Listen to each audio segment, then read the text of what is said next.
জেলায় জেলায় সংকট সমস্যা তা থেকে উত্তরণের চ্যালেঞ্জ আর সম্ভাবনার কথা তুলে ধরতে চলছে ডিবিসি এক্সপ্রেস। বিশেষ আয়োজনে মতামত থাকছে তৃণমূল থেকে শুরু করে নীতি নির্ধারকদের। ডিবিসি এক্সপ্রেস আজ সারাদিন আছে জামালপুর জেলায়। সিএসআরএম ডিবিসি এক্সপ্রেসে আমরা এই মুহূর্তে আছি হবিগঞ্জ সদরে। হবিগঞ্জের অতিরিক্ত জেলা প্রশাসক মোহাম্মদ মইনুল হক আমাদের সাথে সংযুক্ত হয়েছেন। তার কাছে জানতে চাইব যে এলাকার সার্বিক পরিস্থিতি, বিশেষ করে যানজট, আইন শৃঙ্খলা, পরিবেশ দূষণ, এসব নিয়ে কথা বলতে চাই। তো স্বাগত জানাচ্ছি আপনাকে আমাদের এক্সপ্রেস যে অনুষ্ঠানে। তো আমি জানতে চাইব যে আপনার যে সাম্প্রতিক রাজনৈতিক পরিস্থিতির কারণে আইন শৃঙ্খলা পরিস্থিতির একটু কিছুটা অবনতি হয়েছে, তো আপনারা সেটা কিভাবে দেখছেন বা কিভাবে সেটা কার্যকর করার চেষ্টা করছেন? ধন্যবাদ আপনাকে। জেলা প্রশাসন হবিগঞ্জ পরিবর্তিত প্রেক্ষাপটে হবিগঞ্জ জেলার আইনশৃঙ্খলা পরিস্থিতি স্বাভাবিক রাখার জন্য পুলিশ বিভাগ সহ অন্যান্য যে আইনশৃঙ্খলা রক্ষাকারী বাহিনী রয়েছে তাদের সাথে নিয়মিত সংযোগ স্থাপনের মাধ্যমে জেলার সাধারণ নাগরিক যেন নির্বিঘ্নে তাদের স্বাচ্ছন্দ্যে, তাদের নিরাপদে তাদের জীবনযাপন করতে পারে, সেই জন্য নিয়মিতভাবে আইনশৃঙ্খলা সভাসহ বিশেষ কোর কমিটির সভাসহ বিভিন্ন সভা সমাবেশ করে যাচ্ছে। আমরা বিশ্বাস করি যে হবিগঞ্জ জেলা বাংলাদেশের যে কোনো জেলার চেয়ে আইনশৃঙ্খলা পরিস্থিতির দিক থেকে অনেক উন্নত রয়েছে।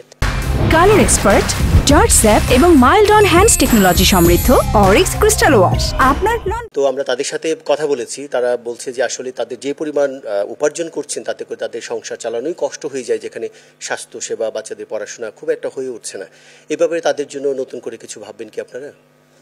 শ্রদ্ধেয় জেলা প্রশাসক স্যার সংশ্লিষ্ট উপজেলা নির্বাহী অফিসারগণকে নির্দেশনা দিয়েছেন যে সামাজিক নিরাপত্তা বেষ্টনীর আওতায় বিশেষ করে বয়স্ক ভাতা, বিধবা ভাতা, শিক্ষা ভাতা সহ অন্যান্য যে সমস্ত সামাজিক নিরাপত্তা প্রকল্প রয়েছে সেই বেষ্টনীর আওতায় যেন ওই চা বাগানের যারা শ্রমিক রয়েছে তাদেরকে নিয়ে আসা হয়। পরিবেশ উপদেষ্টা সৈয়দ রেজওয়ান হাসান, তার বাড়ি জন্মস্থান হবিগঞ্জ, তো উনি পরিবেশ নিয়ে কাজ করছেন। আপনি জানেন যে তার জন্মস্থান বা হবিগঞ্জ জেলার পরিবেশ রক্ষায় বিশেষ করে পাহাড় কাটা বা খোয়াই নদীর বালু উত্তোলন যে অপরিকল্পিতভাবে হচ্ছে, এ ব্যাপারে আপনারা কি কার্যকর উদ্যোগ নেবেন? পরিবেশ দূষণ রোধ এবং অবৈধভাবে বালু উত্তোলন, মাটি কাটা ইত্যাদির বিরুদ্ধে জেলা প্রশাসন জিরো টলারেন্স নীতিতে আছে।